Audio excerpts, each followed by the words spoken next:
première vue, nous sommes tous d'accord. Les enfants sont ce que nous avons de plus précieux et il faut veiller sur eux comme sur la prunelle de nos yeux.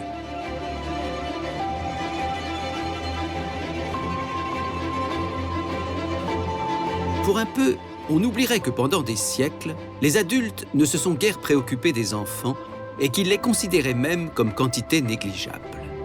Pendant très longtemps, on a considéré que l'enfant, c'était un pas encore, un pas tout à fait fini, un pas complet. Et comme il était petit en taille, on supposait qu'il n'avait que des petits problèmes, des petits chagrins, rien de bien important. C'est pour ça que j'ai toujours trouvé étonnante cette femme, Françoise Dolto, qui, elle, a bataillé toute sa vie pour qu'on s'intéresse aux enfants au moins autant, sinon plus, qu'aux adultes. Une des choses complètement révolutionnaires, c'est que Françoise est arrivée en disant qu'un enfant, il fallait absolument lui parler, l'écouter et écouter ce qu'il avait à nous dire, même dans ses symptômes. Les idées révolutionnaires de Dolto ont souvent surpris, parfois choqué. Mais tous ceux qui l'ont connue restent fascinés par sa capacité à être de plein pied avec l'enfance, comme si elle-même ne l'avait pas quittée. Je n'ai jamais vu personne écouter un enfant comme elle écoutait un enfant. C'était fantastique. Elle parlait l'enfant et le bébé comme d'autres parlent chinois. Elle connaissait cette langue-là. Cette langue-là que je crois, nous avons tous parlé. Mais elle ne l'avait jamais oubliée.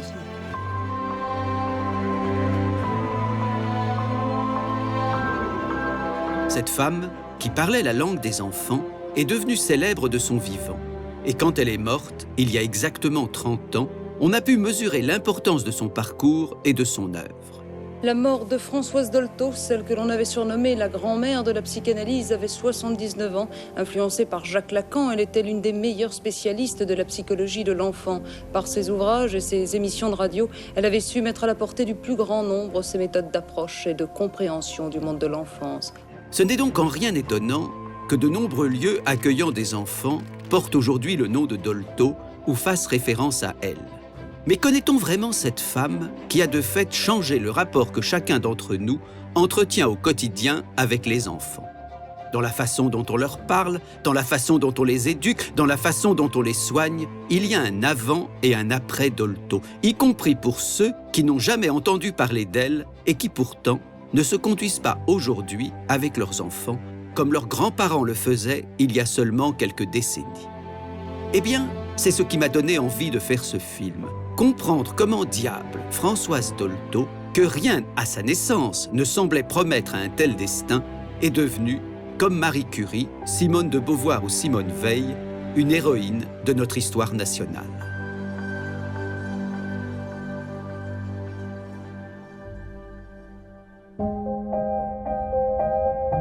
L'histoire de Françoise Dolto commence 110 ans en arrière, précisément au début du siècle dernier, quand elle s'appelait encore Françoise Marette, à une époque où la société considérait donc les enfants comme quantité négligeable. Élevée avec ses frères et sœurs dans une famille bien sous tout rapport, l'environnement de la petite Françoise, pour être favorisé, n'en était pas moins oppressant. Françoise, elle a été élevée dans la religion catholique par une famille traditionnelle, bourgeoise, avec des parents qui avaient des repères très sérieux concernant l'éducation des enfants. Madame Marette était une femme de son époque. À cette époque-là, on élevait les enfants avec des systèmes de valeurs campés, rigides, totalement dépendants du milieu, de la religion, etc.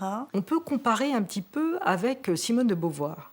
Simone de Beauvoir, elle naît la même année que Françoise Dolto, en 1908. Et Beauvoir aussi a souffert de l'emprise de sa mère, qui ne la laissait pas faire ce qu'elle voulait. Et dans Une mort très douce, elle a une citation que j'aime beaucoup, qui dit « On a comprimé son esprit et son corps sous un harnachement de principes et d'interdits, et on lui a appris à se serrer la sangle elle-même. » Malheureusement, dans les familles de l'époque, ce que les mères avaient subi, les filles devaient à leur tour l'endurer. Et Françoise n'échappa nullement à la règle. À chaque fois qu'on lui demandait « à quoi penses-tu ?»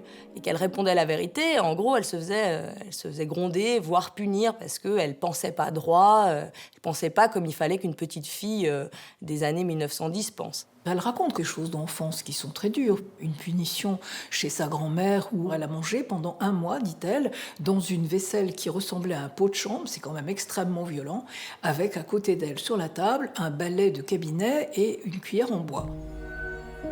Mais par chance pour la petite Vava, c'est ainsi qu'on la surnommait dans sa famille, une nurse irlandaise fut désignée pour s'occuper d'elle dans les premiers mois de sa vie. Une nurse extravagante, mais d'une douceur et d'une gentillesse à toute épreuve, lui permettant de découvrir très tôt les vertus qu'ont à l'occasion les moutons noirs. Effectivement, c'est un des personnages un petit peu iconoclastes dans cette histoire, qui est quand même remplie de personnes bien pensantes et extrêmement bien élevées.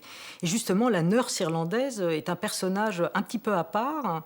Alors, elle est réputée être droguée, cocaïnomane, elle a volé Madame Marette, et partant avec la poussette de l'enfant, elle allait jusqu'à la rue Vineuse, dans un hôtel de passe, semble-t-il, un hôtel de passe plutôt luxueux. Elle laissait la poussette de l'enfant et elle partait se prostituer, certainement pour arrondir ses fins de mois.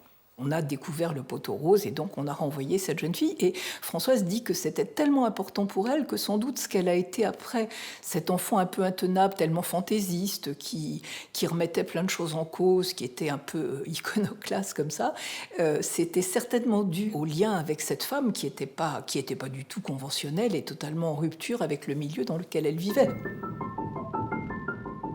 Sans devenir pour autant une fille rebelle, Françoise resta toute son enfance différente du reste de sa fratrie. Plus originale, plus déconcertante, plus intriguée par le monde aussi. C'était une petite fille qui vivait dans un univers assez clos et qui avait pourtant tout le temps un œil dehors. Un œil sur et si c'était autrement et comment ça pourrait être ailleurs et comment moi je pourrais être pas tout à fait comme ça et là où on me met. À notre époque, on l'aurait étiquetée hyperactive, la malheureuse, parce qu'elle tenait pas en place, elle posait plein de questions, tout l'intéressait. Évidemment, les adultes ne pouvaient pas suivre. C'était une petite fille extrêmement curieuse et qui voulait comprendre les choses de la vie.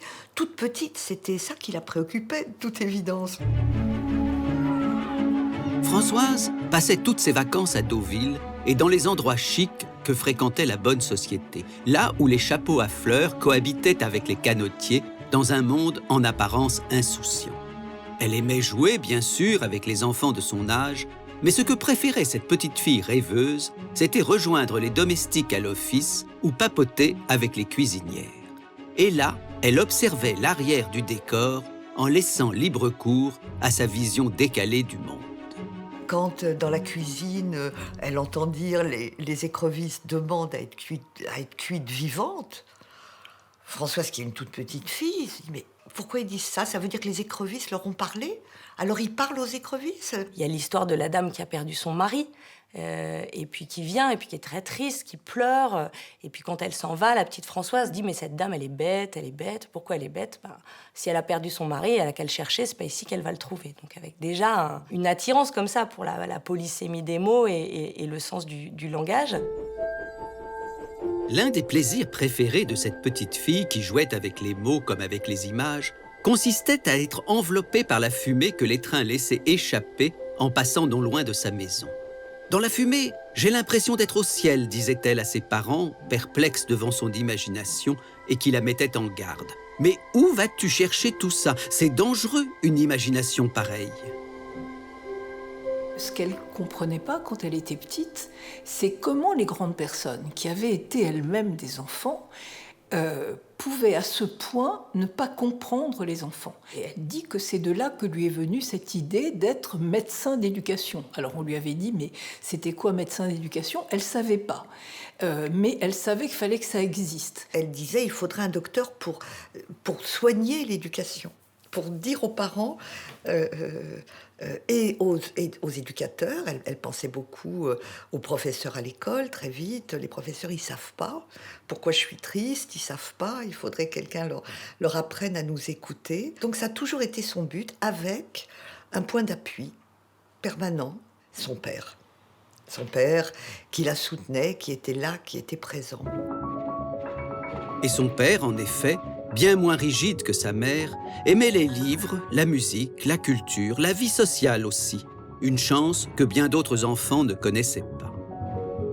Hélas, 3 fois hélas, ni la fréquentation assidue de Mozart, ni celle de Jules Verne n'allaient permettre à la petite Françoise d'échapper au premier grand traumatisme de son enfance.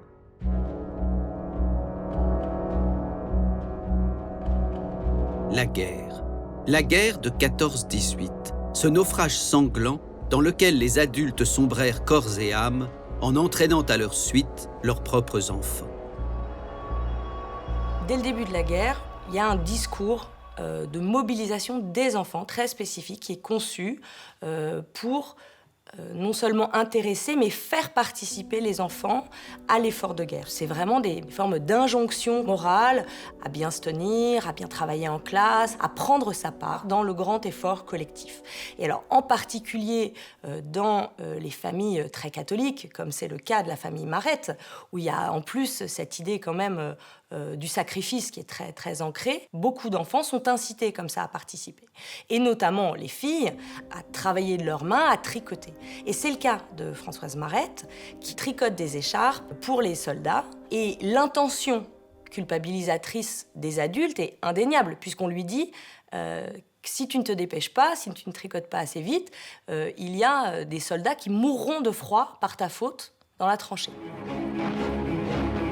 Mais la guerre, si monstrueuse et mensongère fut-elle, eut au moins un mérite. Elle prouva que les hommes, partis au front, pouvaient être remplacés fort avantageusement par les femmes et que celles-ci étaient bien leurs égales dans les usines ou les bureaux comme dans les champs. Devenue adulte, Françoise oubliera d'autant moins la leçon que dans l'entourage de sa mère, elle avait vu nombre d'épouses devenir misérables à la suite de la mort au combat de leur mari. Alors, pas question pour elle de suivre l'exemple de sa mère en restant femme au foyer. Mais la guerre de 14-18 apprit à Françoise Dolto autre chose de décisif.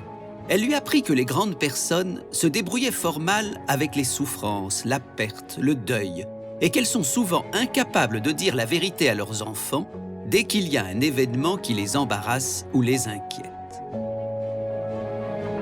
D'avoir baigné entre ses 6 ans et ses 10 ans dans les non-dits et les mensonges qui accompagnent inévitablement les guerres, explique pour une part l'énergie qu'elle mettra plus tard, devenue psychanalyste, à expliquer aux parents qu'il ne faut jamais mentir aux enfants, toujours répondre à leurs questions, même quand celles-ci portent sur la maladie, sur la mort ou sur tout autre sujet douloureux dont on veut les protéger. C'était une sorte de militante de la vérité, Dolto. Elle avait l'intuition que même un non-dit est su par l'enfant et que ce sont les non-dits, les lacunes, les trous dans le texte qui vont engendrer chez l'enfant des difficultés particulières. Il y a des familles où la parole ne circule pas facilement, où les choses elles sont lourdes, un peu sous une chape de plomb, où les événements difficiles, compliqués, ce sont des adultes, des parents qui ont du mal à l'expliquer. Et être dans l'évitement, le non-dit, le caché, on sait depuis longtemps ce que ça peut donner quand même comme catastrophe par la suite. Mieux vaut quelquefois des parents qui vous disent les choses, fussent-elles violentes, que des parents qui ne vous disent rien. On ne protège pas un enfant quand on lui cache la vérité. C'est aussi le message de Dolto. On ne protège pas un enfant, on se protège soi, de la peur qu'on a de lui faire du mal, qui est légitime cette peur d'ailleurs. Mais on ne protège pas l'enfant. C'est ainsi par exemple que Françoise Dolto rencontre un jour un petit garçon que sa mère élève seule et à qui elle n'a jamais dit que sa naissance était due à un événement terrible. C'était un petit garçon de 3-4 ans qui était infernal, il sautait partout, il voulait tout casser. Et elle, là, comme il était quand même assez grand, elle lui a dit « Mais est-ce que tu sais, est-ce que tu as bien entendu, est-ce qu'on t'a bien expliqué pourquoi en ce moment tu ne vis qu'avec ta maman et pourquoi et comment tu es né et est-ce que tu sais qu'il faut un papa et une maman, donc est-ce que tu sais que tu es né d'un viol, est-ce que le viol, toi, ça te parle, tu ne dois pas savoir ce que c'est. Eh bien, c'est quand on force une maman à faire un bébé. Et voilà, c'est comme ça que tu es né. Donc, tu as été vraiment conçue, enfin, je ne sais pas quel mot elle disait, elle peut-être, parce qu'elle avait l'art quand même de trouver les mots que l'enfant savait bien entendre. Tu as été conçue dans cette situation, mais tu as choisi quand même d'y vivre. Donc, si tu es costaud, vous voyez, elle avait toujours des choses aussi, elle disait, tu as en toi la possibilité de vivre et de surpasser tout ce début de vie si compliqué. La séance d'après, on voyait en effet que cet enfant-là, il s'était calmé. Il essayait de poser des questions, il voulait en savoir plus, mais il n'était plus énervé, agité, dispersé. Donc il y avait déjà une réponse dans son comportement, quoi. Il avait su quelque chose qui était important pour lui. Il faut dire que cette future militante de la vérité que sera Françoise Dolto connut elle aussi dans son enfance un événement familial tragique que personne ne sut lui expliquer. En 1920, sa sœur Jacqueline meurt de maladie. C'est une famille de 7. Moi, j'étais la 4e, la seconde fille. J'avais une sœur aînée.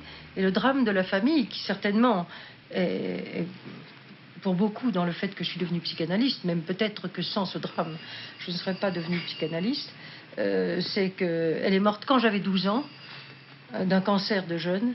Et ça a été un drame affreux, ce deuil inconsolable était ma mère et mon père aussi. Mais ils ont souffert de 2 manières différentes et c'est ça qui était chez les enfants dramatique.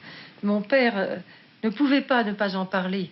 Il rayonnait chaque fois qu'il parlait de sa fille aînée et des souvenirs qu'il avait où elle était.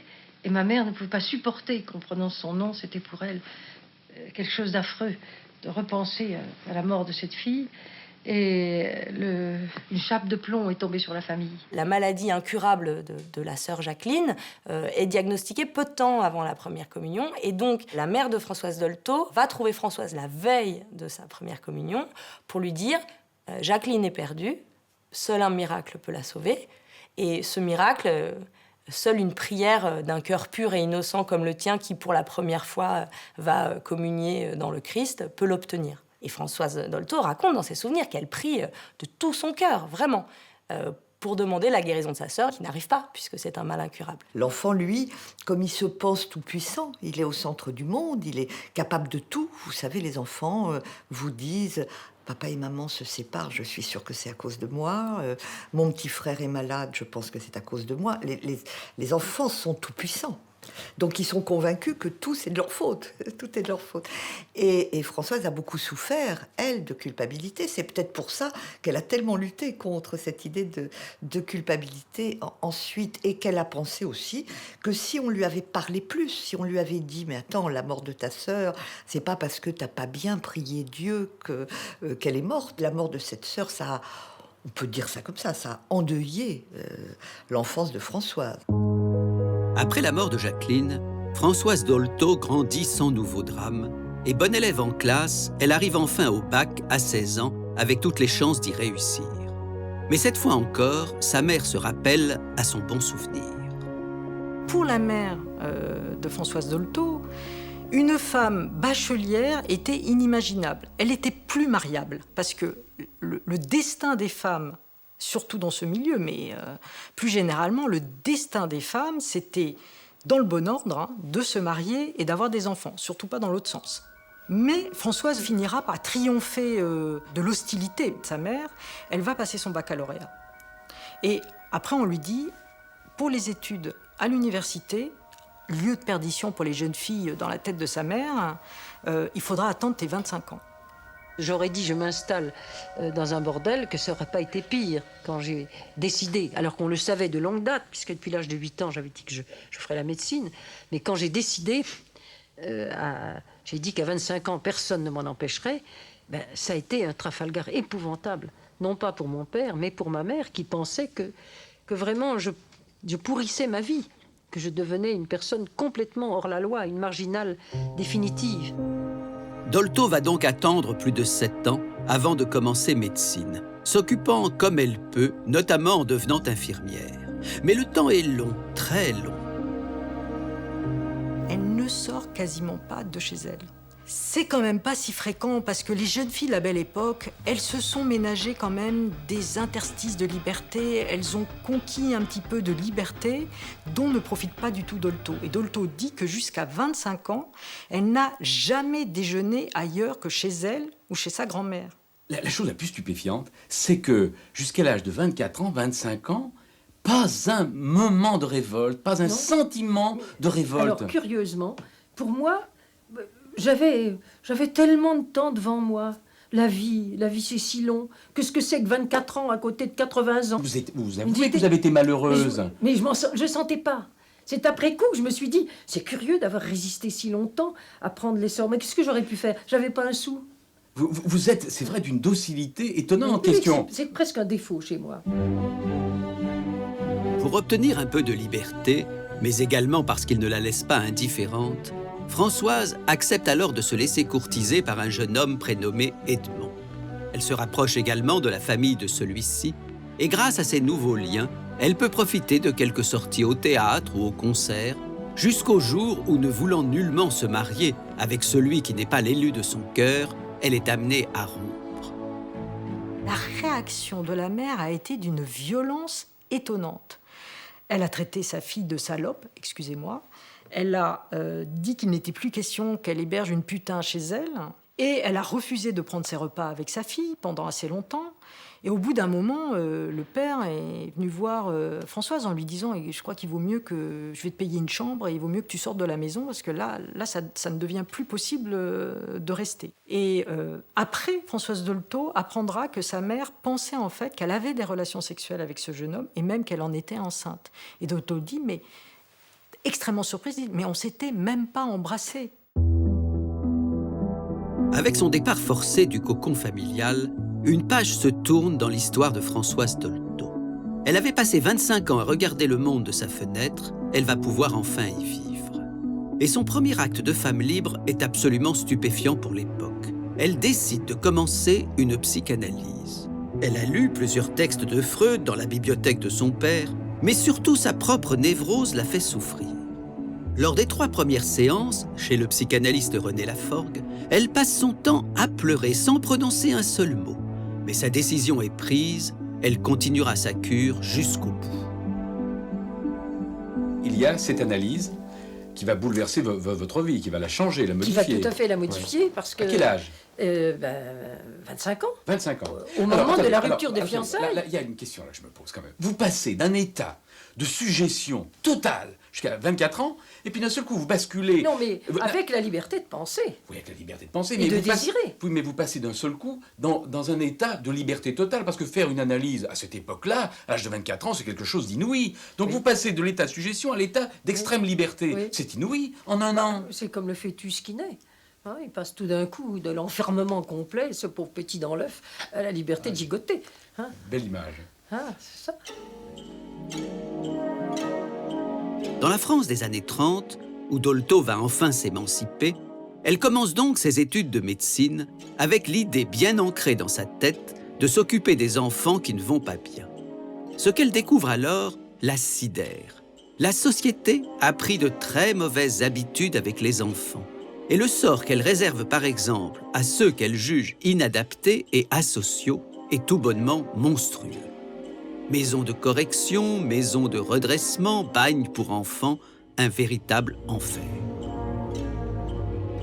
Les enfants sont en permanence sous surveillance, en permanence au travail. On les abrutit de fatigue pour essayer de garder une certaine forme de calme dans l'institution.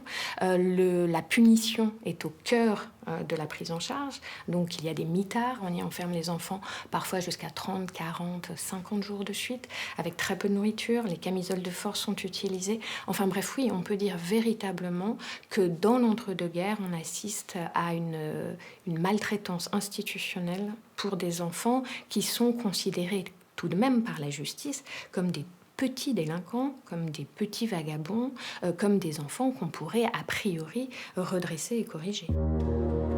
En 1934, à Belle-Île-en-Mer, dans une colonie agricole pénitentiaire, éclate une mutinerie qui va bouleverser l'opinion et la rendre plus à même d'écouter bientôt un autre discours sur les enfants.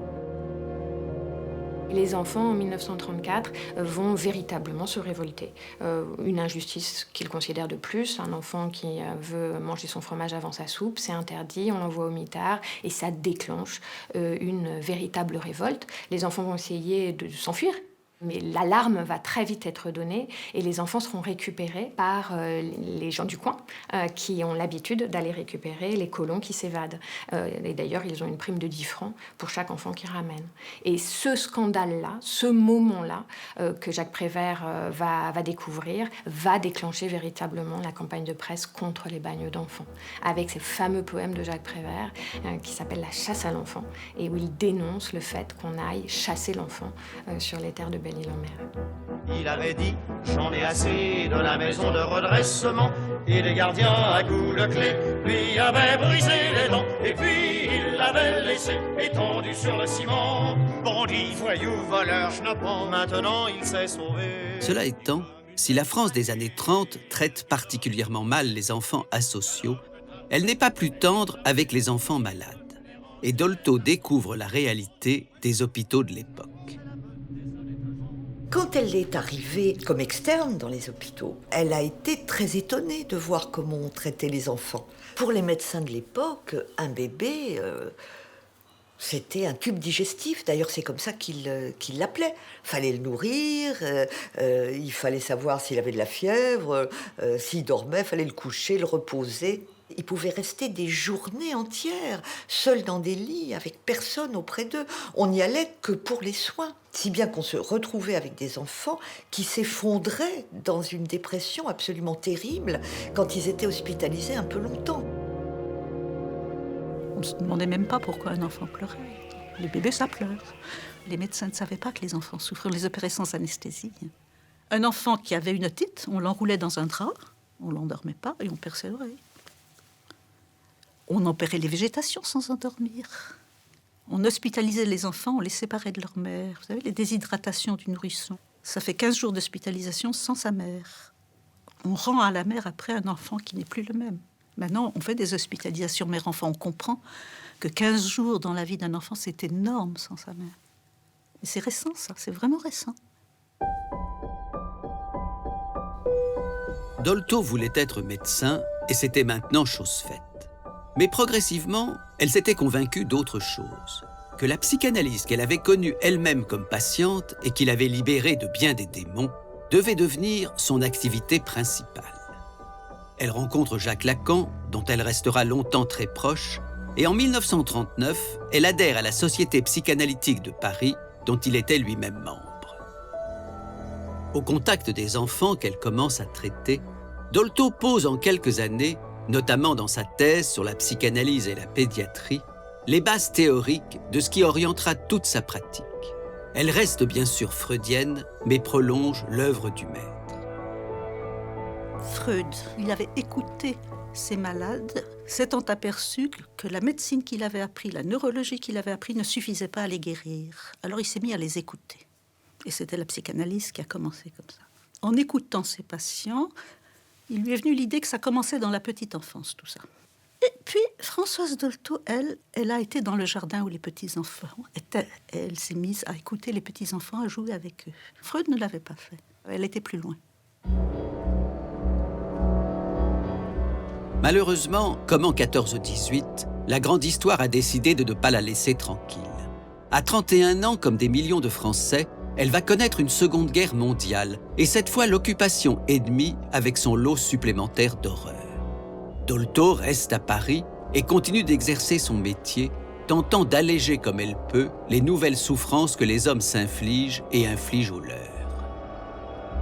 Quand la Seconde Guerre mondiale éclate en 1939, Dolto est médecin depuis pas très longtemps et elle est spécialisée en pédiatrie. Mais c'est pas au tout début de la guerre qu'elle observe des changements dans le comportement des enfants liés à la guerre, c'est à partir de 1940, c'est-à-dire à partir de la défaite. Quand, au fur et à mesure qu'arrivent les nouvelles des hommes et des soldats français faits prisonniers pendant la bataille de France et envoyés dans des stalags, dans des camps de prisonniers en Allemagne, à mesure que ces nouvelles arrivent dans les familles, on lui amène en consultation à l'hôpital de plus en plus d'enfants, et notamment des petits garçons de 8-10 ans, qui souffrent d'énurésie. Quand les enfants apprenaient que leur père était prisonnier, alors les garçons étaient réglés, tous pipi au lit, du jour au lendemain. 8 ans, 9 ans, 10 ans, 11 ans. De même que, en même temps que l'enfant devenait pipi au lit, pisseur au lit, et la fille suceuse de pouce, la mère devenait aménorrhée. Parce qu'elles avaient appris que leur mari était prisonnier et on ne savait pas tout le temps la suite de la durée de la guerre.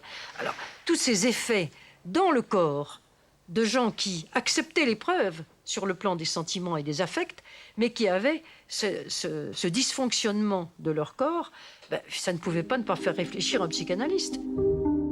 À 2 garçons qui s'étaient remis à faire pipi au lit alors qu'ils étaient propres depuis des années, Dolto leur permit en une séance de surmonter cette incontinence en leur expliquant qu'ils retombaient en enfance pour ne pas avoir à prendre la place de leur père absent. Et trouvant à chaque fois la bonne interprétation, à la surprise générale de ses collègues médecins, elle réussit à soulager comme par miracle ses nombreux jeunes patients. Elle était d'une grande simplicité. Elle n'utilisait pas un jargon psy pour parler aux enfants. Elle leur parlait de façon très simple. Mais les enfants étaient très attentifs à ce qu'elle pouvait leur raconter. Il était en direct en communication avec l'enfant tout de suite. Et il ne lui fallait pas beaucoup de phrases sur l'histoire de l'enfant pour aller pile là où c'était problématique.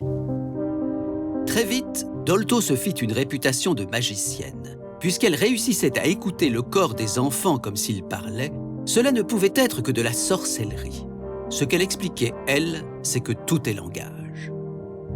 Tout est langage. Donc, l'enfant peut se servir de tout, ce dont il a, son corps, sa voix, ou ses cris, ses pleurs, pour exprimer quelque chose qui va pas bien. Le pipi au lit, le mal au ventre, le mal à la tête, le je veux pas aller à l'école, le je fais des colères, le je fais des caprices, le symptôme. Ce pourquoi les parents viennent consulter chez nous.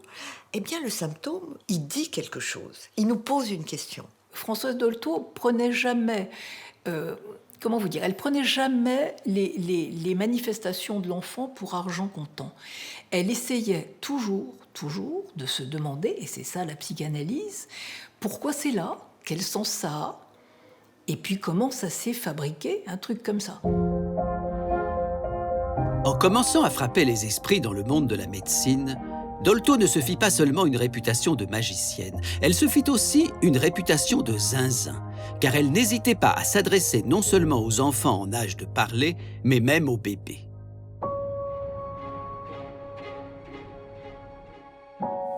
Cela dit, c'est une vraie question. Comment est-ce qu'il faut considérer un bébé ?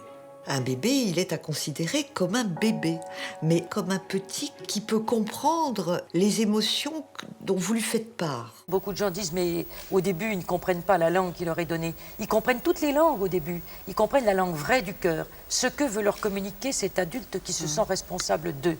C'est ça qui est important. C'est que les adultes responsables de l'enfant soient toujours vrais avec lui. Scientifiquement, psychanalytiquement, vous pouvez prendre toutes les théories que vous voulez. On ne peut pas démontrer qu'un bébé comprenne les mots.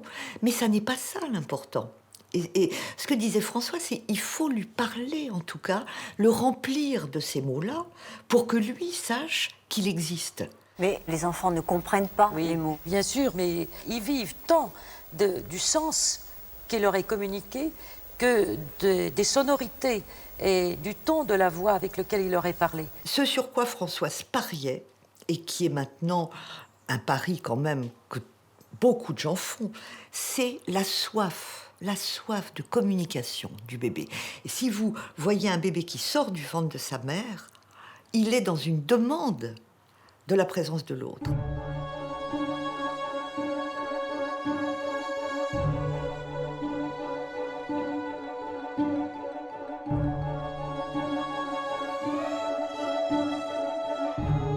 Même si la psychanalyse repose sur la parole et sur l'écoute, contrairement à ce qu'on imagine souvent, les patients auxquels les psychanalystes s'intéressent sont donc loin de tous parler. Et ce qui se passe par exemple dans certains services de prématurés pourrait surprendre ceux qui n'imaginent pas la psychanalyse sans le fameux divan sur lequel on doit s'allonger pour laisser libre cours à ses pensées. En réa, ce qui m'avait frappé avec ces petits bébés minuscules, c'est à quel point ces bébés n'existaient pas. Ils étaient dans des couveuses, isolés dans cette boîte de verre. Et les médecins, ils étaient intéressés par uniquement les rythmes cardiaques, les performances de son corps, comment il va respirer, est-ce qu'il va tenir, est-ce qu'il ne va pas mourir, quand même, la question des médecins. Donc, ils ne sont pas préoccupés par le bébé en tant que tel ou par ce qu'il pourrait être en train de vivre. Mais même dans ces univers ultra-médicalisés, ce que Dolto disait a fait son chemin. Et il est aujourd'hui évident qu'on doit parler avec les prématurés, comme dans cette scène où la psychanalyste travaillant dans le service engage la conversation avec un nouveau venu.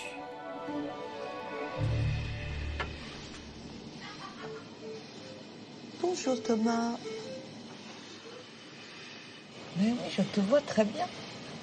Tu ouvres un petit œil pour me parler. Absolument, mais oui mon grand, absolument. Mais tu sais que tout se passe très très bien pour toi, le mieux possible. Je sais bien que tu m'entends. Tu sais, maman, elle nous a raconté que ça avait été très difficile ta naissance, qu'elle avait eu très peur. Et toi aussi, Thomas, tu as dû être très inquiet. Hein? Oui, tu as dû être très inquiet, mais maintenant, regarde, tu es là. On t'aide un petit peu à respirer parce que tu es encore très très petit. Mais bientôt, ça va aller mieux. Bienvenue avec nous. On voit bien qu'ils vont mieux. On voit bien qu'ils respirent mieux quand vous leur parlez, quand vous amenez les mères à leur parler, les pères à leur parler. On voit bien qu'il y a des changements sur leur santé. Voilà mon bébé, je te présente maman. Voilà, maman, elle peut même faire un petit câlin à ta main et puis bientôt elle te prendra dans les bras. À partir du moment où on se penche sur le bébé et où en plus des soins qu'on lui administre, on lui parle en tant qu'un petit être humain, eh bien, il s'ouvre beaucoup plus à l'autre. Pourquoi ? Parce que d'un coup, c'est pas tant que vous lui parlez, c'est que vous le parlez. Tu as un frère, tu as une sœur, tu existes, voilà le prénom que tes parents t'ont choisi. Maman, elle est dans la chambre à côté, voilà ce qu'elle est en train de penser de toi. On s'arrête devant la couveuse, on dit le nom. Les médecins prennent cette habitude-là. C'est pas tellement plus difficile de soigner un enfant en s'adressant à lui que de le soigner en considérant qu'il n'existe pas. Bah oui, mon loulou. Vous dites que l'homme est un être de communication, de langage. Oui, c'est une manière de transcender toutes nos expériences humaines et surtout de permettre à celui qui souffre de se réunifier, de retrouver sa cohésion et de retrouver l'honneur de lui-même qui s'est désagrégé dans la souffrance animale parfois. Un être humain est un être de parole dès l'origine, parce qu'il est parole lui-même. Je vais même jusqu'à dire qu'un enfant, je vais dire une bêtise pour beaucoup d'accoucheurs, mais qu'un enfant qui est pressé de naître un peu trop, on dirait que ce sont des enfants qui veulent aller du côté où ça parle plus vite que les autres. En tout cas, ces enfants qui naissent prématurément ont besoin de beaucoup de paroles pour leur expliquer ce que c'est. Tout d'un coup, d'être venus un peu trop tôt et d'avoir besoin de soins qui vont les séparer de leurs parents. Ce qui mérite quand même d'être souligné ici, c'est le nombre d'idées qu'a eu Dolto et que la science a finalement confirmé. Ce qu'elle expliquait par exemple se passer dans le ventre des mères, nombre de gens sérieux n'y voyaient qu'histoire de bonnes femmes, superstitions et autres fariboles. Elle a dit que l'enfant dans le ventre entendait parler les parents. On a dit, elle est folle. Au fur et à mesure des découvertes scientifiques, on s'aperçoit qu'elle avait raison. Alors on a dit la formidable intuition. Sans doute, aussi. Il y avait ça aussi. La formidable intuition et la formidable écoute, je crois. Mais revenons en arrière pour comprendre justement comment Dolto a pu développer cette formidable écoute et reprenons le cours de sa vie. En 1942, elle se marie avec un médecin d'origine russe qui marquera l'histoire de la kinésithérapie, Boris Dolto. Il lui donne son nom et ensemble, ils auront 3 enfants. Jean Chrysostome, qui deviendra le chanteur Carlos, Grégory et Catherine. La guerre, et même l'après-guerre, imposent bien des privations aux mères et à leurs enfants, dont les fameuses cartes de rationnement. Tout en recevant ses jeunes patients dans son cabinet privé, Dolto a depuis 1940 une consultation à l'hôpital Trousseau, où la légende raconte d'ailleurs que ses nombreuses commandes de crayons et de papier pour faire dessiner les enfants et interpréter ensuite leurs créations faisaient rager l'intendance en période de pénurie. Mais au lendemain de la Libération, la France est néanmoins prête pour le changement. Et Dolto, comme tous ceux qui rêvent d'une société attentive aux plus petits, ne peut que se réjouir de commencer à y materner et de continuer à y exercer. L'enfant devient un vrai sujet de préoccupation nationale.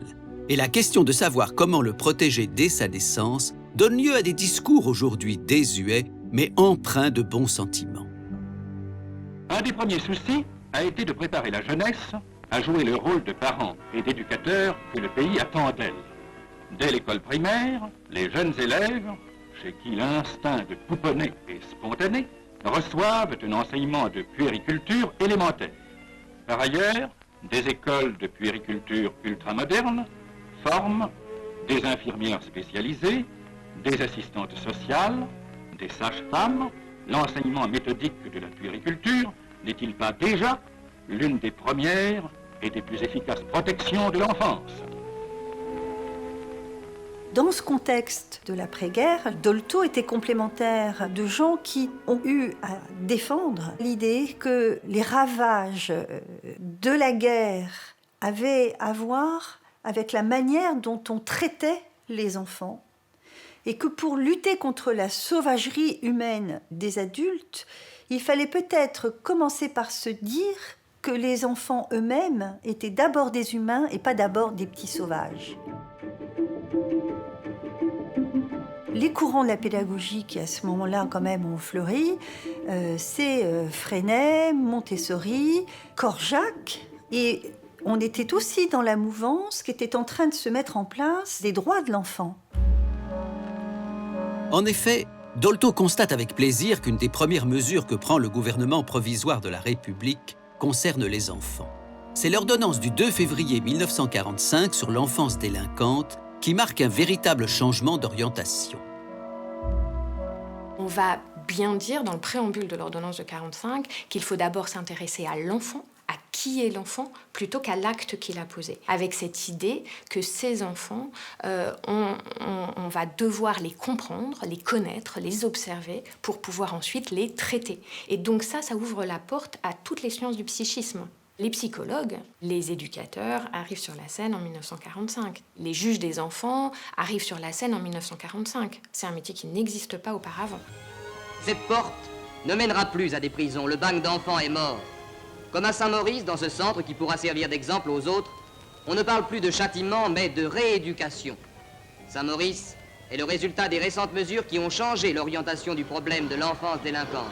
Ici, pas de barreaux. C'est dans cette liberté que par le travail, l'éducation, l'instruction, on essaie de rendre aux jeunes esprits troublés les qualités d'un enfant qui pourra devenir un homme. C'est Dolto et tout ce qui est autour de Dolto qui va avoir une influence extrêmement forte en fait sur les pratiques éducatives et sur le mode d'intervention auprès des mineurs irréguliers, inadaptés. Et petit à petit, toutes les techniques de la parole vont s'imprégner dans le tissu éducatif. Cette influence de Dolto et des très rares médecins qui, comme elle, pratiquent alors la psychanalyse en France, se mesure jusque dans les reportages grand public où la pratique freudienne est présentée de façon certes caricaturale, mais bienveillante. Les visages charmants qui sont ceux de l'enfance ne sauraient plus aujourd'hui faire illusion. Depuis que se sont développées les techniques de la psychanalyse, les psychologues sont habiles à découvrir au détour d'un dessin le contenu complexe d'une âme enfantine. Révolte contre l'école et l'autorité paternelle, par exemple, révélée par l'inversion volontaire des lettres. L'origine de bien des comportements étranges apparaît ainsi en clair. Inquiétude d'aller de l'avant, sensation d'être abandonné, crainte inconsciente d'une hypothétique menace. Quant au sentiment d'agressivité, il s'exprime à travers tout un monde peuplé d'armes à feu. En 1950, commence l'une des décennies les plus intenses de la vie de Dolto. Elle reçoit des centaines d'enfants. Et pendant les innombrables séances qu'elle a avec eux, elle ne se contente pas de les écouter, de les prendre au mot et au sérieux. Elle s'intéresse à chacune de leurs créations, de leurs inventions, à ces innombrables chemins buissonniers que les enfants empruntent. Pour elle, chaque dessin est comme une œuvre d'art, une voie royale vers l'inconscient, une passerelle vers la vérité. C'est ainsi que dans l'un de ses plus célèbres livres, Le cas Dominique, on pourra suivre pas à pas le traitement d'un adolescent totalement égaré, pour qui l'imaginaire se devait de rester la seule loi et qui accepta progressivement la réalité d'un monde qui l'excluait. Ce qui fait la grande originalité de Dolto, qui dans les années 50 devient une figure majeure du mouvement psychanalytique, c'est la place qu'elle accorde dans ses consultations, notamment à Trousseau, à chaque membre de la famille, parlant avec les parents devant leur enfant, parlant avec l'enfant devant ses parents, préoccupée à chaque fois que la psychanalyse de l'un ne signifie pas l'exclusion de l'autre, soucieuse tout particulièrement de respecter les équilibres fragiles inhérents à chaque famille.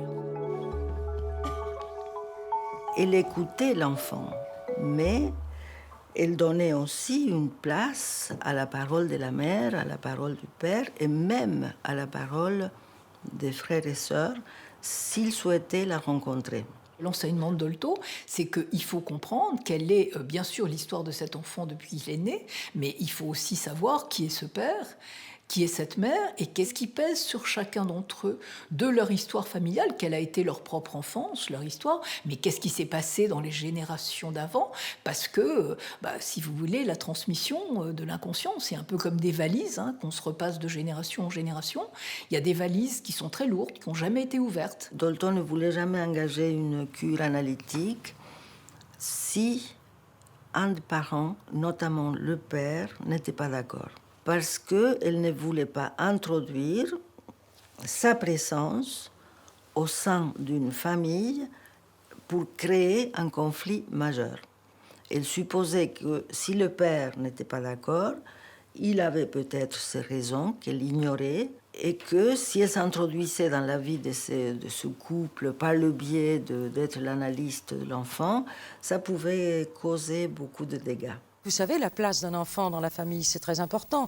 Un enfant est touché dans une famille, nous l'aidons à s'en ressortir, mais il faut faire très attention aussi qu'en aidant un enfant à sortir de ses difficultés, ce n'est pas un autre qui va tomber dans une autre difficulté. C'est aussi...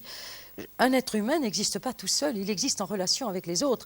Et un travail qui n'est pas nuisible, je ne sais même pas s'il est utile, c'est celui qui, en aidant l'un, ne désaide pas un autre ou n'empêche pas un autre de continuer son évolution et son développement. Il y a une approche qui va travailler très fortement à faire en sorte que le parent devienne ce qu'on appelle un allié thérapeutique, qu'on puisse travailler avec lui. Et ce que les enfants sont susceptibles de poser comme question, souvent, ce sont des choses que les parents ne sont pas en mesure d'entendre pour une multitude de raisons. Pas parce que ça serait des mauvais parents, parce qu'il y a des choses qu'ils ne peuvent pas voir, qui ont à voir avec leur propre histoire, qui est trop proche d'eux, et que ça renvoie à des choses qui sont pour eux trop difficiles, trop douloureuses.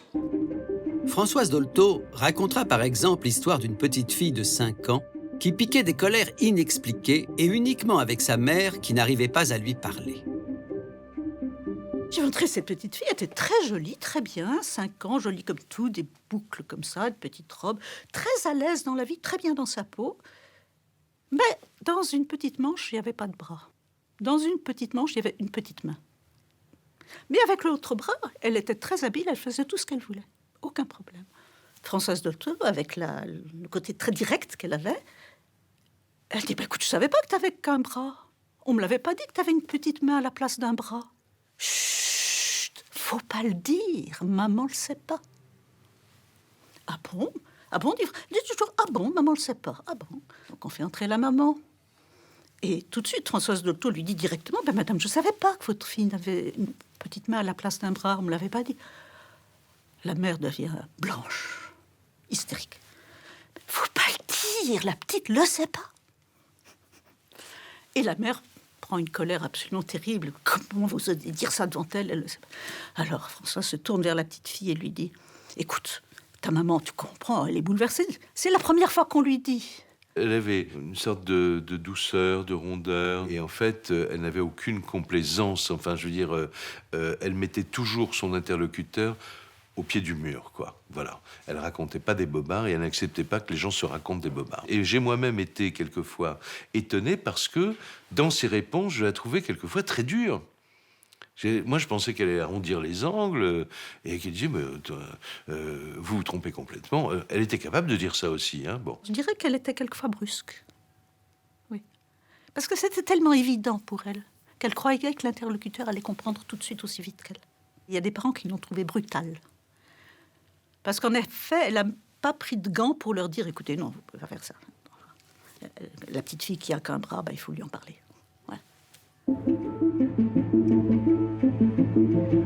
Dans cette France du baby-boom, où la natalité explose, à son domicile où est installé son cabinet de psychanalyste, elle reçoit des parents, certes désormais sensibles à Freud et donc aux difficultés et aux symptômes de leurs enfants, mais qui gardent de mauvaises habitudes en matière d'éducation.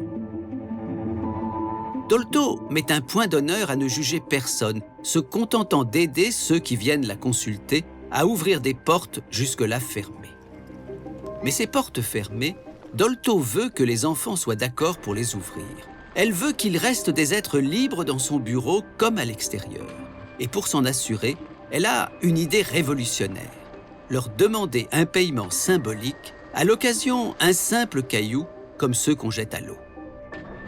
Nous, tous les psychanalystes d'enfants, un des problèmes qu'on a, c'est que jamais un enfant prend son téléphone et dit « Bonjour madame la psychanalyste, je voudrais prendre rendez-vous avec vous ». C'est toujours papa ou maman. Et quand on leur demande ce qu'ils viennent faire chez nous, la plupart du temps, ils vous répondent c'est maman qui a voulu que je vienne, hein, ou c'est papa. Donc pour être sûr que l'enfant voulait vraiment quelque chose, il fallait lui demander alors un timbre, un caillou, un dessin, enfin bon, un paiement symbolique. C'était pas des sous, mais elle posait que l'enfant avait le droit de ne pas l'apporter. Ce qu'elle faisait surgir, c'est le droit qu'avait cet enfant de ne pas apporter le paiement. Et ça, c'est quelque chose de totalement révolutionnaire, parce que, après tout, qu'un enfant puisse décider qu'il est malade, il est, entre guillemets, on dit qu'il est fou, il a une maladie, il ne veut pas s'en sortir, lui, c'est quand même un scandale. Enfin, pour tous ces adultes qui veulent, tout légitimement son bien, l'enfant, lui, dit non. Moi, je veux rester fou, je veux rester celui qu'on dit bête, etc. Et on a tous, je pense, tous les analystes de ma génération, on est tous arrivés un jour ou l'autre en disant « Ah là là, cet enfant, regardez cette histoire, c'est terrible, voilà, il y a ça, il y a ça, il y a ça, il y a ça. Cet enfant, il est comme ci, comme ça, il va on ne peut plus mal. » Et il ne veut pas apporter son paiement. Et Françoise Dolto hurlait, comme elle savait hurler, hein, avec bienveillance. Mais elle ne vous l'envoyait jamais dire ce qu'elle avait à vous dire. Et elle vous disait « Mais félicitez-le ! Il a pris une décision pour lui. Félicitez-le. »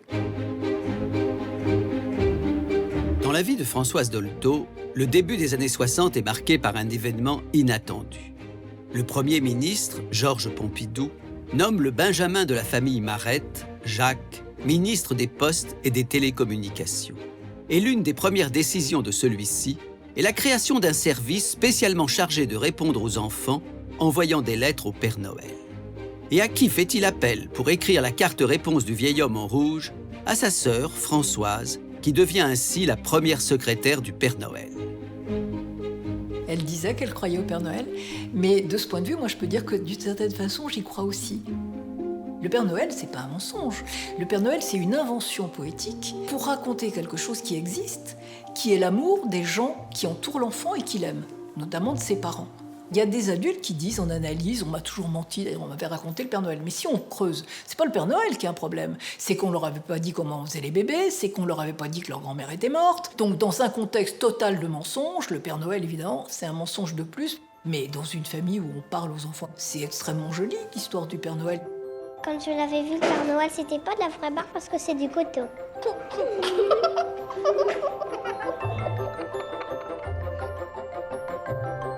Dans sa propre famille, Françoise Dolto est cohérente avec elle-même. Tout en laissant une place au Père Noël, à l'imagination et à la poésie, elle élève ses 3 enfants en leur disant toujours la vérité. Et c'est ainsi qu'en 1963, Catherine, sa fille, évoque l'éducation très doltoïenne qu'elle reçoit et qui était loin d'être monnaie courante à l'époque. Ah, c'est sûr, les Dolto juniors n'avaient jamais entendu leurs parents évoquer ces histoires de cigognes ou de choux tous ces bobards qu'un film du début du siècle dernier illustrait non sans un certain talent. Catherine, quel âge avez-vous? 17 ans. 17 ans. Et vous êtes fille de psychanalyse et ça vous a valu une éducation un peu différente des autres? Un peu, oui. Un peu, oui. Alors racontez-moi, quand vous étiez petite fille, comment ça s'est passé? Vous posiez beaucoup de questions? Oui, oui, beaucoup. On vous répondait toujours? Oui, oui. À toutes les questions? Toutes. Vous n'avez jamais vu ni votre père ni votre mère hésiter? C'est-à-dire que je ne m'en souviens pas. Ils ont peut-être hésité, mais je ne m'en suis pas rendu compte. Quand vous avez demandé la question que posent les enfants, comment les enfants viennent-ils au monde, on vous a répondu? Oui, oui, tout de suite. Ça choquait tout le quartier, d'ailleurs. C'est-à-dire? C'est-à-dire que les dames, dans la rue, je ne sais pas qui leur avait dit, mais on m'arrêtait, on me demandait « Alors, dis-moi, comment est-ce que va naître mon bébé, Jonathan ?» Je disais qu'elle devait probablement le savoir. Et vous l'avez raconté à l'école à vos petites camarades? Oui, mais je leur en parlais pas tellement, d'ailleurs. Enfin, on en parlait quand même un peu. Vous vous sentiez supérieure parce que vous saviez des choses que les autres ne savaient pas? Pas supérieure, mais je les étonnais. Ça a l'air de rien, mais savoir comment on fait les bébés, ce qui est une question que tous les enfants ont dans la tête, même s'ils n'osent pas la poser, c'est savoir d'où on vient, où on va. Et ça, Dolto a beaucoup insisté là-dessus, en disant que c'était un espèce de savoir boussole, enfin que si on ne permettait pas à l'enfant de savoir ça, on pouvait très bien lui donner l'idée que le savoir en lui-même était mauvais. Et donc, à partir du moment où les enfants commencent à être debout, à naviguer, il faut leur expliquer. On ne leur fait pas un cours comme au Collège de France pour leur expliquer la sexualité. Il faut leur expliquer la différence des sexes, la conception des enfants, parce que les enfants petits croient que les mamans font les bébés toutes seules. Bon, la semence produite par les testicules du père, voilà. Ils disent des choses qu'on ne sait pas qu'est-ce que ça veut dire. Oui, d'accord. Bon, passe dans le corps de la mère par l'intermédiaire de leur sexe. Pour rendre possible ce passage, les parents couchés l'un contre l'autre s'élancent et le père place son sexe dans celui de la mère. Alors voilà, bon. Contrairement à ce qui se passe chez les animaux, l'homme et la femme sont poussés à s'unir ainsi par un puissant élan d'amour et de tendresse. C'est drôle. Pourquoi l'amour et la tendresse, ça fait le bébé? Expliquer pourquoi l'amour et la tendresse, ça fait les bébés, et répondre à 1000 autres questions que les enfants posent, Dolto n'avait pas que cela en tête. Elle voulait qu'en même temps, et pour elle c'était essentiel, on explique cet interdit fondamental qu'est l'interdit de l'inceste. Alors l'interdit de l'inceste, mot très savant qui va terrifier tous les parents, c'est très simple, c'est de dire, voilà, tout ça, c'est des choses qu'on peut faire quand on est amoureux et quand on est grand. Et il y a une loi dans le monde qui fait qu'on n'a pas le droit d'être amoureux avec des gens de sa famille. Alors on cite les parents avec les enfants avec les parents, les grands-parents, les oncles, les tantes, et l'interdit de la sexualité entre adultes et enfants, qui est quand même la meilleure protection contre l'action éventuelle des pédophiles qui fait tellement peur aux parents. Pour vous, l'éducation sexuelle, c'est vraiment lié au fait de dire l'interdit de l'inceste. Oui, parce que grâce à l'interdit de l'inceste, le désir de l'enfant est ouvert sur toutes les autres créatures, hors la société réduite de la famille. Et c'est ça qui promet à l'enfant des relations sociales de très grande valeur, à la fois affectives, réelles, et aussi dans la vie d'amitié symbolique des êtres que l'on pourrait aimer. Mais quand ils disent « je me marie avec papa », on leur dit sévèrement « ah ben non, non, parce qu'il est à moi ». Non, simplement parce qu'il est ton père. Alors les enfants pensent « ah oui, c'est parce qu'il est vieux ». Non. Même s'il n'était pas vieux, si on ne leur a pas dit toute petite l'interdit de l'inceste, elles sont très troublées à ce moment-là. Quand mai 68 arrive, Françoise, qui habite avec Boris le quartier latin, se retrouve aux premières loges. Elle n'a jamais elle-même milité, mais le mouvement n'est pas sans rapport avec ce qu'elle raconte. Et de fait, au sortir des événements, elle devient l'un des visages de l'époque, comme Jacques Lacan, Gilles Deleuze ou Michel Foucault. Et l'intérêt pour son œuvre grandit. Elle était depuis longtemps une référence dans le milieu psy. Elle devient une personnalité notoire et accompagne sans difficulté l'évolution des mœurs qui, grâce à elle et à quelques autres, aboutira dans les années 70 à la généralisation de la mixité dans les établissements scolaires ou à une autre petite révolution. L'entrée de l'éducation sexuelle à l'école, petite révolution pour les enfants et les parents, bien sûr, mais aussi pour les enseignants. Une évidence, l'information sexuelle à l'école, ce n'était plus possible d'y échapper. Les quelques élèves de 6e et de 5e qui auraient encore des doutes sur les choux et les roses seront fixés une bonne fois, c'était des blagues. En sciences nat, ils étudieront les mécanismes de la procréation d'une manière exclusivement scientifique, précise la circulaire ministérielle. Je suis pour l'éducation sexuelle, je le dis tout de suite, à l'école, mais je crois qu'il faut l'aborder de manière très prudente, et c'est d'ailleurs pourquoi nous sommes tous actuellement assez, je peux dire le mot, presque angoissés sur la manière dont nous allons l'aborder. Et il faut prendre de grands soins, justement, de l'aborder dans les meilleures conditions psychologiques possibles.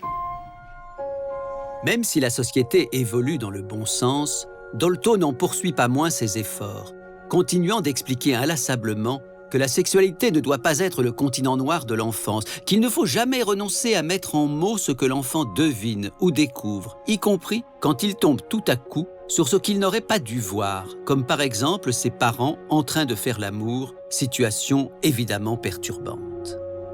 Il y a des enfants qui sont témoins de débats sexuels de parents, il ne faut surtout pas leur dire « va-t'en, le dis à personne ». Dire « tu vois, nous avons des relations sexuelles, tu nous y as surpris, nous n'avons pas fait exprès de nous montrer, bon, tu sais ce que c'est, tu es né à l'occasion d'un acte de cet ordre ». Oui, tout simple, c'est tout naturel. Mais il faut toujours penser à dire les mots qui concernent l'expérience que l'enfant a vue et les lui dire d'une manière qui est dans l'ordre des choses, car c'est dans l'ordre des choses puisque c'est dans l'ordre de la vie. Progressivement, Dolto devient une véritable autorité. Et dans ses interventions publiques, on l'interroge sur tous les aspects possibles et imaginables de l'éducation. Je me souviens, une mère disait mon mari et moi, on s'embrasse sur la bouche. Et qu'est-ce qu'on fait avec un enfant? Est-ce qu'on peut embrasser un enfant sur la bouche? Alors elle disait non. Elle disait non, parce que ce n'est pas le même type de relation. Et vous pouvez le dire à votre enfant, je ne t'embrasse pas sur la bouche, parce que ça, c'est réservé à mon compagnon ou à ma compagne, en fonction de celui qui parle, de faire remarquer à l'enfant que cet adulte n'embrasse pas non plus sur la bouche ses propres parents, donc le grand-père, la grand-mère, et de dire, voilà, plus tard, tu auras certainement une rencontre avec quelqu'un, etc. Alors tu pourras faire ça aussi, toi, de ton côté. À propos des baisers comme à propos des câlins, ce sur quoi Dolto insistait, c'était sur la différence qu'il y a entre parler et faire. Parler sa tendresse, parler son amour, parler son désir, même impossible à réaliser, pourquoi pas? Mais ne pas l'accompagner à ces âges-là de ce corps à corps qui est justement une fusion qui peut pervertir les réflexes sexuels d'un enfant. Ce qu'elle dit, mais c'est dans la droite ligne de Freud, c'est qu'il y a une sexualité infantile. Elle disait, les enfants sont des volcans d'érotisme. Nous avons, nous, adultes, oublié ce qu'il en est pour nous, mais un enfant, disait-elle, ça flambe très, très rapidement. Ce qui veut dire que, bien sûr que c'est important, les câlins. Il ne s'agit pas d'être phobique, de toucher un enfant. C'est important, les câlins, parce que c'est une manifestation de tendresse. Il ne faut pas qu'il y en ait trop, parce que quand il y en a trop, ils peuvent aussi tout à fait érotiser la chose sans que les adultes s'en rendent compte. Et bien justement, pour aider les adultes à se rendre compte de tout ce qui pouvait leur échapper concernant leur enfant, Dolto accepte en 1976 la proposition que lui fait France Inter. Elle s'adressera à un très vaste public dans une émission quotidienne lorsque l'enfant paraît, émission animée par Jacques Pradel, et il est convenu qu'il lui lira à l'antenne des lettres sélectionnées parmi les plus significatives par sa fille Catherine. Le succès est considérable, la plupart des auditeurs n'ayant jamais entendu quelqu'un leur parler avec autant d'à-propos de leurs difficultés quotidiennes. Et le nom de Dolto, cette fois, se retrouve connu d'un bout à l'autre du pays. J'avais travaillé dans le passé dans la radio concurrente où il y avait une émission qui était mystérieusement présentée par un certain Dr X. Et le Dr X, je l'ai appris à ce moment-là, c'était Françoise Dolto. Et c'est à cause de cette expérience qu'elle avait faite à Europe 1 que tout de suite elle a dit « Je ne veux pas d'auditeurs à l'antenne, je veux que les gens prennent le temps de mettre noir sur blanc le problème qui les préoccupe, parce que quand on commence à écrire une lettre, on commence en fait à résoudre le problème qu'on a. » Voilà. On y va ? Attention. Écoutez, toute la lettre est à lire. Bon, bah écoutez, Parce que puisque ça vous l'avez lu, moi, c'est comme vous Oui, voulez. si vous voulez, c'est ça. On la prend en Moi, deuxième ou vous voulez commencer par celle-là? Peut-être en deuxième, oui. En deuxième, oui. Bien. On avait rendez-vous tous les vendredis chez elle, rue Saint-Jacques, dans son appartement où se trouvait également son cabinet de consultation. Et puis on avait un petit guéridon sur lequel l'ingénieur du son qui m'accompagnait posait son magnétophone. On avait des micros sur pied, voilà. Et elle était là dans un fauteuil mauve qui était près de la fenêtre. On préparait très peu le contenu. Elle savait qu'on avait retenu des lettres qui concernaient tel ou tel sujet, mais elle ne connaissait pas le détail de ces lettres. Françoise Dolto, bonjour. Bonjour Jacques Pradel. On va commencer aujourd'hui, si vous le voulez bien, par la lettre d'une mère qui a déjà 4 enfants. Les 3 premiers sont plus grands. Il y a 2 jumeaux de 16 ans, un garçon de 14 ans, et puis le tout dernier, le 4e enfant, qui a 21 mois. Et c'est de lui dont elle vous parle. Elle vous dit qu'il ne dort pas, qu'il faut sans arrêt se lever la nuit, parce que entre 5 et 15 fois, il se réveille et il appelle ses parents. Il y avait beaucoup de demandes sur la petite enfance, les jumeaux, l'alimentation des enfants, le sommeil, les cauchemars, les rêves, la mort. Comment parler de la mort aux enfants? Bon, ça, c'était quand même l'essentiel des questions. Je pense que dans une famille, sont des questions auxquelles on va être confronté un jour ou l'autre. Et puis, il y avait des questions qui étaient d'ordre un peu plus général. Mais quand les gens partaient trop dans le général, elle disait, mais c'est pas mon rôle. Elle voulait toujours ramener les choses aux problèmes concrets qui posaient des difficultés à quelqu'un. On a beaucoup entendu dire Dolto, c'est des recettes.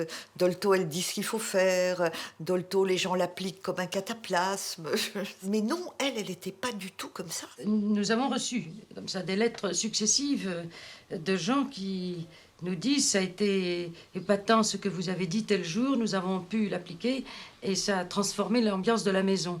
Alors maintenant, nous avons un autre problème et je vous écris à nouveau. C'est pas du tout sûr que la seconde fois, ce que je vais dire va être pour ces gens aussi utile. Et j'irais presque dire tant mieux. Parce que alors si c'est aussi utile la deuxième fois, alors je deviens le big boss et je sais tout. Alors que c'est pas du tout ça. Dolto n'a jamais cherché à convaincre avec son émission. Ce qui l'animait avant tout, c'était quand même une répercussion de sa propre expérience, et non pas fondamentalement une position de conseilleuse. Je l'entends encore dire, écoutez, je veux bien vous donner un conseil à la condition que vous ne le suiviez pas. Vous me promettez de ne pas le suivre, je veux bien vous donner un conseil. Ça vous servira à trouver vous-même ce que vous pensez. Ne le suivez pas, mais d'avoir parlé de votre problème, d'avoir entendu une réponse, vous vous direz, ah ben non, c'est pas ça, c'est autre chose. Le psychanalyste, psychiatre, ancien chef de service que vous êtes, n'était pas gêné par ce que d'autres ont appelé péjorativement de la vulgarisation? Pas du tout. Alors là, ça ne m'a jamais choqué. J'ai toujours trouvé crucial le fait d'arriver à témoigner de l'expérience de la psychanalyse, avec cette difficulté, certes, que l'on aborde des choses très compliquées, et avec un enjeu crucial d'arriver à faire passer quelque chose. Il y a des gens qui sont devenus beaucoup plus tolérants à la psychanalyse, grâce en particulier aux émissions de Françoise Dolto. Et faire passer quelque chose de ce qu'elle croyait être juste, sans pour autant donner la moindre consigne, c'est ce que Dolto avait toujours fait, y compris aux psychanalystes qui venaient lui parler des cas qu'il suivait, attendant d'elle des instructions. Je lui racontais les histoires avec les enfants. Je disais, ah ben là, comme je sais que j'ai pensé que vous auriez dit ça, alors j'ai dit ça et tout. Et elle me disputait. Elle me disait, mais ça va pas, non? Vous n'allez quand même pas faire en fonction de ce que vous croyez que j'aurais dit. Mais jamais, mais jamais. Vous ne pouvez pas travailler en appliquant la méthode Dolto. Il n'y a pas de méthode Dolto. Elle me disait, mais tu travailles avec ton propre inconscient. Je travaille avec le mien. Il n'y a pas de méthode. Tu ne peux que toi trouver les mots à dire à cet enfant, comprendre les questions que cet enfant te pose. Et ça n'est pas moi qui vais recevoir cet enfant et qui vais travailler avec lui. Ce refus d'être un gourou, cette insistance à ne pas être suivi aveuglément, c'était chez Dolto une pierre angulaire. Et pour ne prendre qu'un exemple, alors même qu'elle était croyante, elle insistera souvent pour qu'aucun croyant ne présente sa propre foi comme un savoir absolu, y compris lorsqu'un enfant, assombri par le deuil d'un proche, interroge avec inquiétude ses parents sur l'au-delà.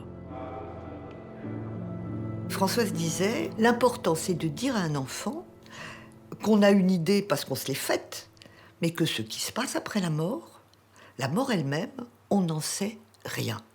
Et qu'on ne peut pas en savoir quelque chose puisqu'on ne revient pas de la mort. Et elle disait ça pour souligner à quel point c'était important qu'un enfant puisse rencontrer quelque chose de la limite du savoir des parents.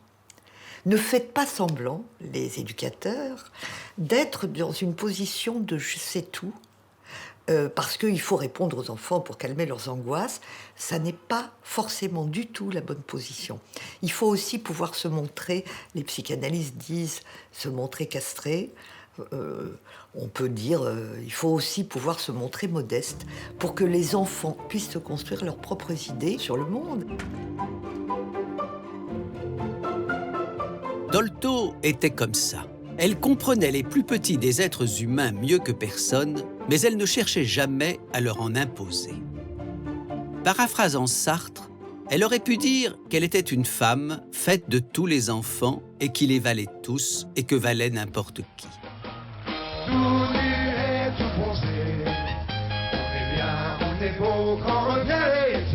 Un jour, son fils Carlos, que je connaissais, m'avait raconté à quel point sa mère l'avait encouragé à poursuivre sur le chemin buissonnier qu'il s'était choisi. Les deux autres enfants de Dolto étaient devenus respectivement médecins et ingénieurs, alors que lui, l'aîné, passait une grande partie de sa vie à chanter et à faire le pitre, comme disent les parents de leurs enfants espiègles, qui en grandissant les déçoivent souvent. Et alors, lui avait dit sa mère, au nom de quel enfant idéal aurais-je cherché à contrarier ton désir? Elle guettait toujours tout ce qui pouvait être le formatage, la mise au carré du sujet humain. Elle avait comme une sorte de réflexe d'allergie à tout cela. Dolto a toujours eu une certaine revendication du brin de folie nécessaire à aborder la vie normale. Elle disait toujours avec sourire qu'il y a des gens qui sont zinzins. La dinguerie nécessaire à avancer dans la vie, à franchir des étapes, et surtout la dinguerie nécessaire à pouvoir faire le métier de psychanalyste, c'est quelque chose sur lequel qu'elle défendait quand même. Grâce à Dolto, des milliers de parents comprirent ainsi l'importance qu'il y avait à ne pas comparer les enfants entre eux, à ne pas considérer que l'un serait plus exemplaire que l'autre, ou plus performant, ou plus accompli. Et au final, faut-il le préciser, on peut avoir été un bébé Dolto et ne pas nécessairement devenir comme Carlos un saltimbanque, ce dont témoigne l'exemple de Juliette, que ses parents ont élevé dès sa naissance en s'inspirant justement de Dolto. Je pense vraiment que si j'avais dit à mon père à 11 ans que j'ai envie de devenir magicienne, aller dans une école de cirque et d'aller me balader au bout du monde, il m'aurait laissé y aller. Et ça a été ça, en fait, la vraie richesse. Ils nous ont toujours dit, faites absolument ce que vous voulez, mais vraiment, soyez heureux et soyez-le sincèrement.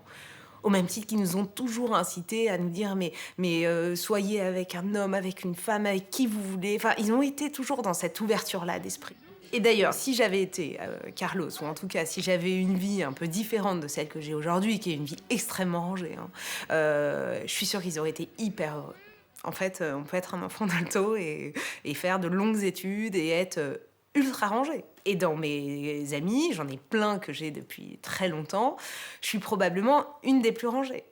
Alors que je suis évidemment celle qui a eu l'éducation la plus permissive possible.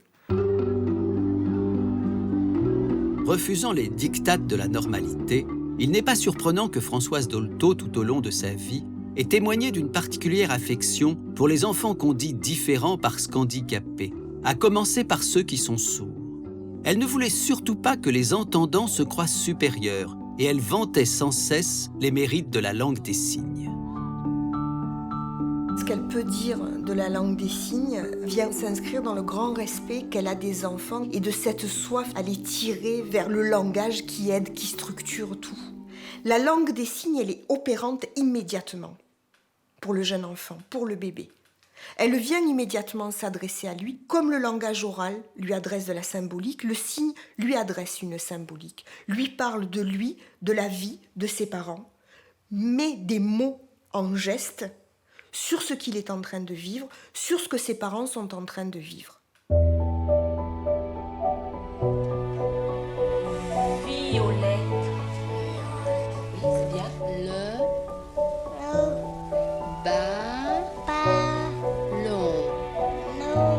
Dolto ne s'opposait pas, bien sûr, à ce qu'on aide les enfants sourds à aller vers le langage oral.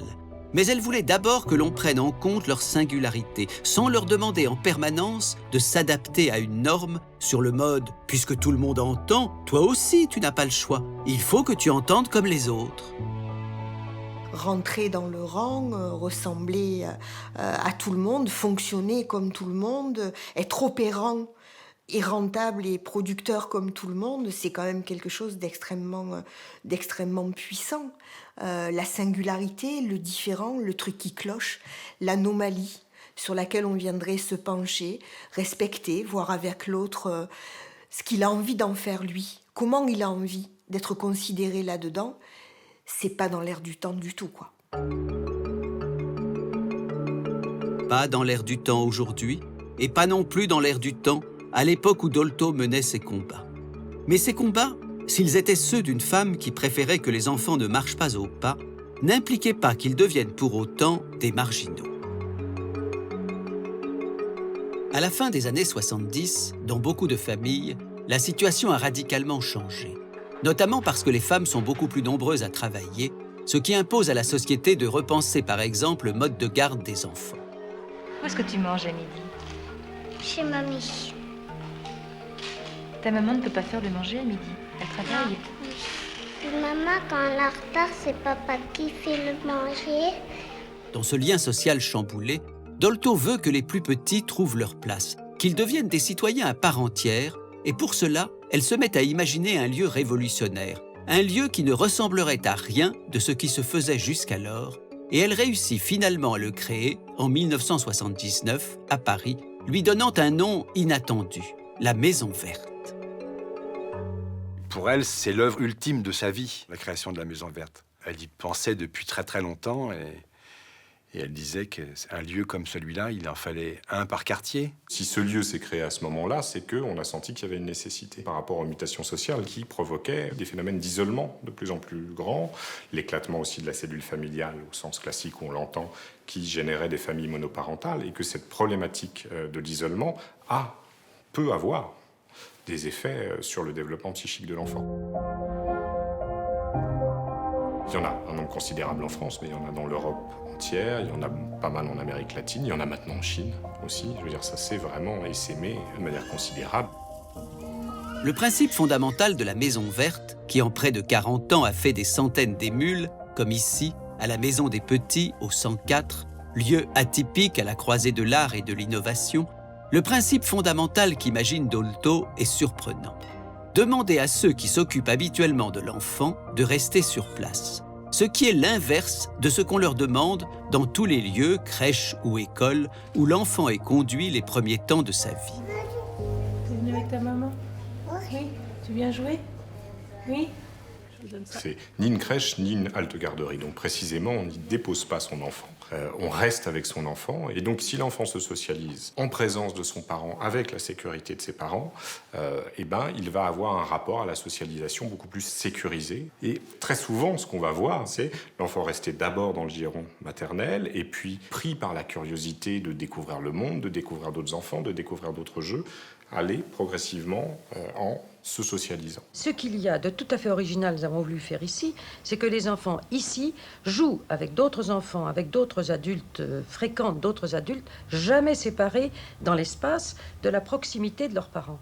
Et ceci fait que la société accueille ces enfants qui ont la société à la bonne ensuite, et que lorsque les mères sont venues avec leur bébé et qu'elles vont dans une crèche, l'enfant est heureux d'aller à la crèche parce qu'il connaît déjà des bébés et des adultes qui ont changé, qui n'a pas vu tous les jours les mêmes, et il se sent bien parce qu'il sait que maman est d'accord avec cette fréquentation d'autres. Dans ce lieu doltoïen, où les parents, les grands-parents, les nounous sont donc les bienvenus, ceux qui accueillent les enfants ont tous un lien avec la psychanalyse et ils font de cet espace singulier un lieu de parole et d'écoute. Elle a créé la Maison Verte pour qu'on puisse écouter les enfants et écouter les questions qu'ils sont susceptibles de poser et qui peuvent se poser de mille et une manières, pas nécessairement par le discours, justement. Ce que communément les parents appellent un caprice, pour nous, c'est très intéressant. On va pouvoir dire à l'enfant, dis donc, tu as l'air d'être en colère, quelque chose t'a mis en colère, qu'est-ce qui s'est passé? Entrer en relation avec les parents, savoir comment ça s'est passé avant leur arrivée. Enfin, c'est ces choses-là qui vont se travailler. Et donc, parfois, les parents, ils disent, c'est la première fois qu'il le fait, il le fait jamais. Donc, ils sont gênés parce que leur enfant, il doit être un peu parfait au regard de l'éducation qu'il leur offre. Et puis, tout à coup, dans ce lieu-là, l'enfant, il saisit bien que c'est un lieu, il va pouvoir l'exprimer. Et ce qu'il a contenu, il va le lâcher. Et tout à coup, les parents sont très étonnés. Et nous, on est contents. On dit, enfin, il peut le dire. Il le dit, puis c'est pas un drame, il l'a dit. Il ne le fera plus, peut-être. Que tous les adultes sachent que lorsque l'enfant exprime quelque chose, ça a un sens et qu'ils essayent de le décoder. Ça a un sens de communication à eux. Le moindre caprice a un sens. Il ne s'agit pas d'en empêcher la symptomatologie, d'empêcher que ça... Pas de calmer l'enfance, bon, pourquoi pas? Mais ça n'avance à rien, ça va recommencer après, parce que c'est l'effet d'un malentendu. Or, il n'y a pas de malentendu qui résiste à la communication de ce que l'on pense chacun. Mais pour ça, il faut être dans les conditions pour pouvoir le dire. Alors ici, on écoute l'enfant, mais l'enfant et sa mère, c'est-à-dire qu'on écoute aussi la mère. Les mères aussi parlent. Elles ont des mots. Et ces mots-là, on les écoute. Mais quand la mère commence à parler, les autres mères sont là. On n'est pas dans le secret d'un cabinet de psychanalyste. Et si une mère commence à parler, les autres se disent « Ah, mais on peut en parler, moi aussi, je peux parler. » Et la parole commence à circuler. Et quand la parole circule, l'écoute aussi circule. Les mères aussi ont des oreilles. Je dis les mères parce que pour un tout petit, la relation à l'autre immédiate, c'est la mère, mais très vite, c'est le père qui est l'autre de la mère. Et pour bien se distinguer de toutes les institutions publiques, où il arrive bien sûr que des professionnels tendent eux aussi l'oreille, Dolto voulut que l'on respecte impérativement l'anonymat de chacun. L'anonymat de chacun est préservé. C'est-à-dire que quand on arrive à la Maison Verte, on inscrit le prénom de l'enfant, mais le patronyme ne va jamais apparaître. On n'est pas du tout dans une logique propre à un lieu de soins, dans lequel on va vous demander votre carte de sécurité sociale, votre patronyme, tel ou tel numéro. Il y a vraiment quelque chose qui est pensé au sein de ce lieu pour générer une forme de liberté du lieu. C'est vraiment extrêmement précieux, surtout pour nous qui travaillons par ailleurs dans des lieux de soins où bien souvent les gens arrivent, ils ont déjà un dossier très très épais et où on croit rencontrer la personne alors qu'en fait, toutes ces strates comme ça de renseignements qu'on a empêchent finalement de rencontrer la personne. Alors, aujourd'hui, où en sommes-nous? Nous qui élevons désormais nos enfants en ayant lu Dolto. Car combien d'entre nous n'ont pas reçu en cadeau à la naissance de leur premier bambin non seulement une peluche ou une turbulette, mais encore un livre de la si précieuse Françoise. Du coup, on se dit sans doute qu'il n'est plus possible aujourd'hui de revenir en arrière et de faire comme si la psychanalyse, quelles que soient les critiques qu'on peut lui faire, n'était pas passée par là. Et pourtant, quand on y regarde d'un peu plus près, on s'aperçoit que depuis la disparition de Dolto, il y a 30 ans, tout ce qui faisait débat quand elle était personnellement sur le devant de la scène peut encore aujourd'hui alimenter les polémiques, à commencer par cette satanée question de savoir comment parler de la sexualité aux enfants, voire aux adolescents.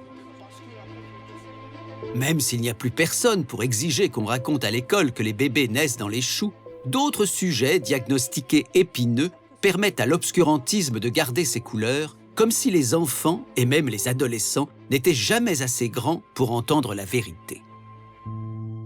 38 ans après, l'Éducation nationale ouvre un nouveau chapitre, l'orientation sexuelle.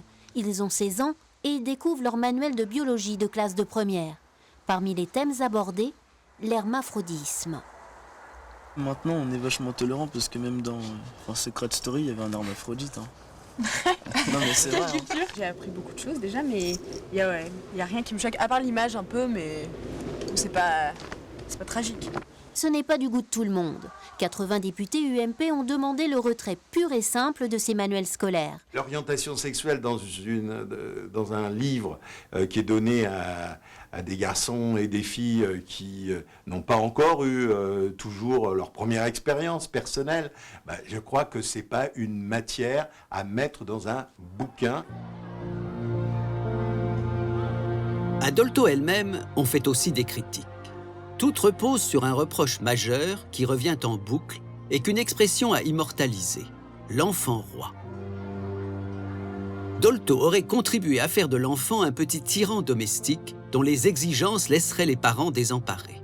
Le paradoxe, c'est que Dolto a dit le contraire, exactement le contraire. Calixte vient d'avoir 2 ans. Qu'est-ce qu'il y a, Calixte? Et comme beaucoup d'enfants de son âge, il veut être le maître à la maison. Comment je fais, moi? Traduction, impossible pour sa maman Blandine de gérer son temps comme elle l'entend. Et pour l'habiller, ou le mettre dans la poussette, c'est la lutte. Le tout petit, il n'a pas du tout envie d'être entravé. Il a envie de réaliser tous ses désirs. Il a effectivement une propension naturelle, si on la laisse aller du côté de l'enfant roi. Eh ben, l'idée de Dolto, c'était exactement l'inverse. Écouter l'enfant, ça ne veut pas dire ne rien lui interdire, bien au contraire, parce qu'il y a des choses qui peuvent être dangereuses pour lui, il y a des choses dont on peut parler. L'idée que écouter l'enfant, c'est ne rien lui interdire, c'est une idée qui est complètement erronée. L'enfant, il a besoin de sentir que des gens tiennent un cadre pour lui sur lequel il va s'appuyer. Donc, il ne s'agit pas du tout de ne pas avoir autorité.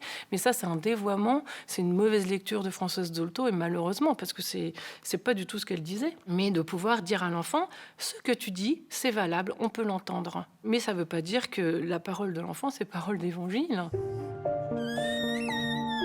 Chez Dolto, élever un enfant, c'est en aucun cas mettre l'enfant au centre. C'est accorder à l'enfant une place dans la communauté des humains qui va faire qu'il va être inspiré à grandir. Alors, comment expliquer le malentendu qui fait croire que Dolto rêvait d'un enfant roi ? Le problème de fond, c'est que c'est extraordinairement difficile de concilier l'idée d'un enfant qui est un être à part entière, avec une valeur égale en tant qu'être à celle de l'adulte, et l'idée qu'il est un enfant qu'il faut éduquer. Bien évidemment, il y a des enfants rois, ou en tout cas des parents dépassés par des situations qu'ils ont en partie contribué à créer. Vous savez ce que c'est l'enfant roi ? L'enfant roi, c'est un problème de notre société. On a mis ça sur le dos de Françoise, c'est tombé au même moment, mais franchement, je pense que la place des enfants a radicalement changé dans le monde d'aujourd'hui. Ce qu'on attend des enfants aujourd'hui dans notre monde est très très lourd à porter pour eux. Et je pense que cet enfant roi, c'est la place à laquelle aussi les adultes mettent l'enfant d'aujourd'hui, parce qu'ils deviennent porteurs de toutes les promesses de demain. Alors, voilà bien la leçon qu'on peut retenir de Dolto. Que les enfants ne sont pas nos subordonnés, mais qu'ils ne sont pas davantage nos maîtres. Ils ne sont pas des inférieurs, mais ils ne sont pas non plus des adultes. Et il faut les laisser grandir, sans revivre notre enfance à travers la leur, sans leur imposer nos désirs comme autant de lois, et nos propres loupés comme autant de fardeaux dont ils devraient nous décharger.